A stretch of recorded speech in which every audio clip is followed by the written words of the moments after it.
అది కదరా నువ్వు రాయవలసింది, మాడవలసింది. నీ చేతకాని ససవతనానికి రాత్రి ఎదవ పలుకులు పలికి పొద్దున పెన్న పడిపోయింది రాయడానికి తెలుసా? పేపర్ చదువు, ఆ వార్తలు లేవు దాంట్లో. రాత్రి దానికి ఎవడో మెట్టితో కొట్టినట్టు కూడా సిగ్గుపడినట్టుకున్నాడు. అరే చెల్లికి, తల్లికి, పిల్లానికి తేడా తెలియని ససవనాయల్లారా మీరు జర్నలిస్టులు. 20-30 సంవత్సరాలు చేసినోడికి చెల్లి కింద భావిస్తాం. ఏదైనా గాంధీ చెప్పుడు కథలు ఏమైనా ఎన్న పెట్టారు రాత్రి కూర్చుని? మహాత్మా గాంధీ కథలు ఉండేవి మనకి, తెలుసు కదా నీకు. కస్తూరిబాని ఆవిడేమో సోదరి భావంతో చూస్తున్నాను ఏవో పొగడి కబుర్లు చెప్తుంటారు కొంతమంది, ఈ ఆర్ఎస్ఎస్ బ్యాచ్. దానికి ఏమైనా ప్రభావితం అయ్యేటారు బుర్ర తక్కువ కదా. ఇలాంటి వాళ్ళకి ఎక్కడికక్కడ రోసయ్య గారిని అనాలి అసలు. ఆ రోజే మెట్టితో 4 కొట్టి సెక్రటరియట్లో చెప్పిప్పేసి రోడ్డు మీద 4 వెనకాలతో తన్ని పంపించుంటే ఈ పనికి మాలిన ఏదోకి కిరసాలు అమ్ముకుంటూ తిరుగుతుంది బుర్ర తక్కువ కదా. అప్పనంగా ఛానళ్ళు ఎత్తేయడం, అప్పనంగా పేపర్లు, అంతంత సామ్రాజ్యాలు నిర్మించడం, నాటకాలు ఆడుతున్నట్టుగా ఉన్నారు. ఇవి రాయి చేతనైతే కమరావతి, ఇవి రేణుకా చౌదరి మాట్లాడడానికి కులం ఎందుకు వస్తుందని మాట్లాడడం రాదా? 34,000 ఎకరాలు ఇచ్చాం, రైతులందరూ కుల ప్రాతిపదిక మీద ఇచ్చారా? ఏంటో ఇది. భవిష్యత్తులో ఎలా ఉంటుంది? కమరావతిగానే ఉంటుందా, అమరావతిగా ఉంటుందా? అమ్మ ఒకటి, మన డబ్బులు వెచ్చించి అది కట్టుకోవాలి. అది జరిగేదా చెప్పు?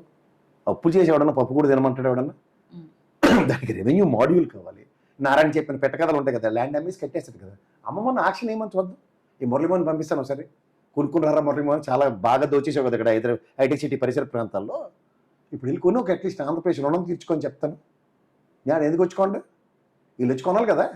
రియల్ ఎస్టేట్ ఎంత పెద్ద పెద్ద భవంతులు కట్టేశారు కదా ఇక్కడ అంతా హైదరాబాద్ మనం ఉద్ధరించడానికి. ఎన్నో 10, 50, 100 ఎకరాలు కొనమను. నానక్రమ కూడా రేట్ ఇచ్చి, కుప్పలు కూడా రేట్ ఇచ్చి కొనమను, మాడదాం. అవే చేయరు. ఇది సెల్ఫ్ సస్టైన్డ్ క్యాప్లు, నోటికి ఎప్పించిన కథలు. మావిగాన్ గురించి మాడితే మెంటల్ హాస్పిటల్లో జాయిన్ చేయాలి.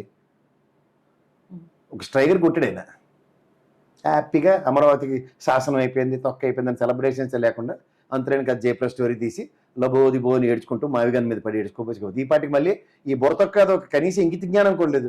పట్టాబొచ్చి బయటికి వచ్చి 10 ఏళ్ళ క్రితం మా చంద్రబాబు గారు చెప్పారంటండి. మరి అది కాంట్రడిక్షన్ అంటారు కదరా సమస్య. అది కూడా తెలీదా? అంటే మీ వాళ్ళని నీకు సమర్థించుకోవడం రాదు, మీ వాళ్ళని ఎందుకు ఎత్తుకోవాలో తెలీదు, మీ వాళ్ళని ఎందుకు గోతులు పడేస్తానో నీకే తెలీదు. మంచిది ఏంటన్నాను.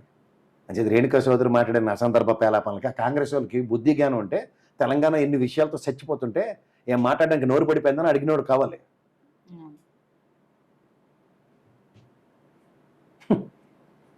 ఎన్నున్నాయి మా తెలంగాణ సమస్యలు.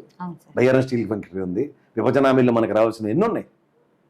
నీళ్లు నిధులు నియామకాల మీద ఏర్పడిన రాష్ట్రంలో ఈ రోజుకి నీటి నిష్పత్తులు తేల్చట్లే.